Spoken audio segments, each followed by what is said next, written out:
principal culprits with regard to the international financial flows, outflows from Africa, for instance, were the corporations. It's the major companies that are responsible. And when those monies get out of the continent, they end up somewhere in the developed world, including in these areas called tax havens. Therefore, the struggle against international financial flows, you can't localize it. Yes, as Africans, we suffer from this problem, but you can't resolve it entirely just by interventions in Africa. You got to also intervene in those countries which receive those outflows. I'm very, very happy that in the end, what has happened now is that at last, finally, the rest of the world responded to that. As a consequence of which there is now a process at the United Nations, there's a process at the approved by the General Assembly to prepare a draft international convention, tax convention, to deal with this matter of illicit financial flows, so that you can deal with it comprehensively, not regionally, but comprehensively globally. What is required in the continent is to build, first of all, the understanding of the issue and the necessary capacity. The necessary capacities, even in our tax authorities, to understand this. We went to Nigeria, we went to the Congo, the Democratic Republic of Congo, we went to Mozambique, we came here. So we get to Nigeria, and one of the things we find, we're told by the Nigerians, it's not the customs service in Nigeria which measures how much oil is produced and exported from Nigeria. That's a matter that is decided in the office of the president. And because the office of the president does not have the capacities that customs have, they are dependent on what the oil companies report. And they were saying to us that their own view, customs, was that it's likely that the country was operating on the basis of an underestimate of a third of the oil that was being exported. We'll go to the Congo,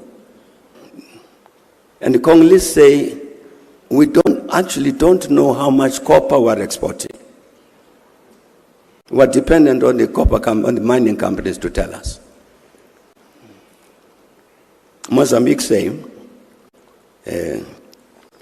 got these fishing trawlers who fish for prawns and all this.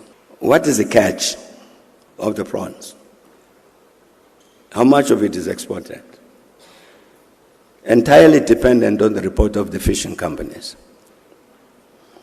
I think that's what's an indication I'm saying of the capital. We need to be able to do that in order to get a handle on this matter of illicit financial flows.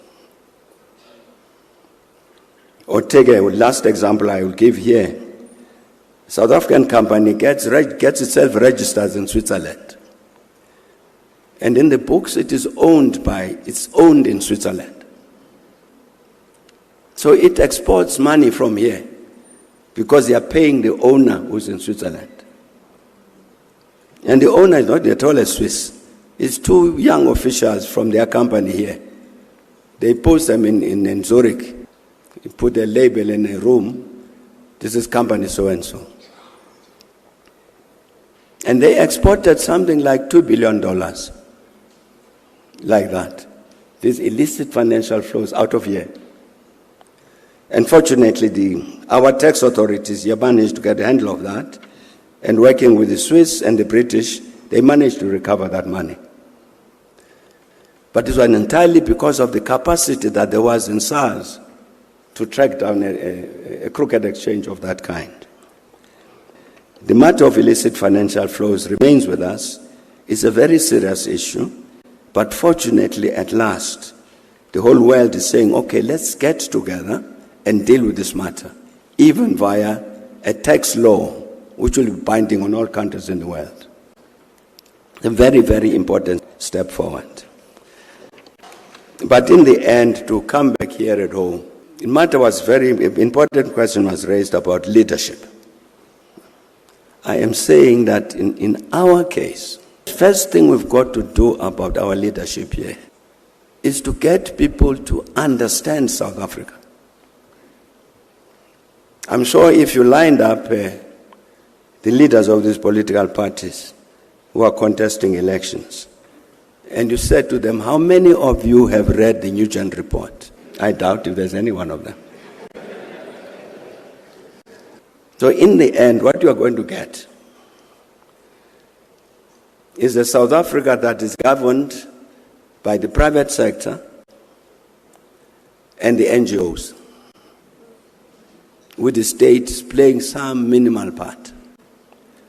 You can see it happening already.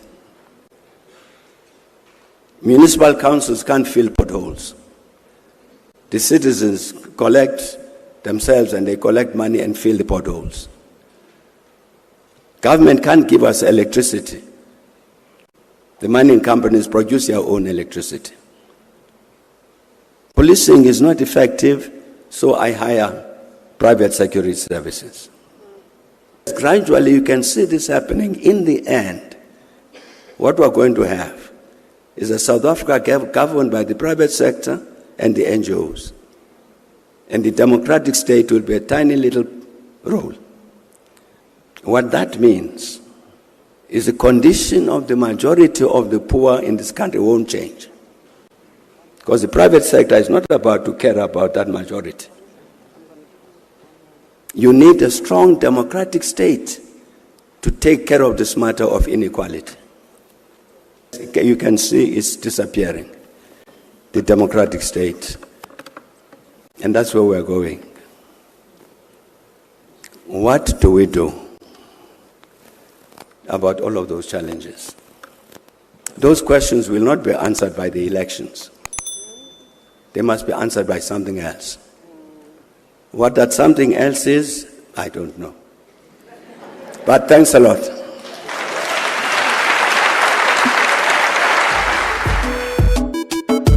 I'm a king, yes, I'm a king.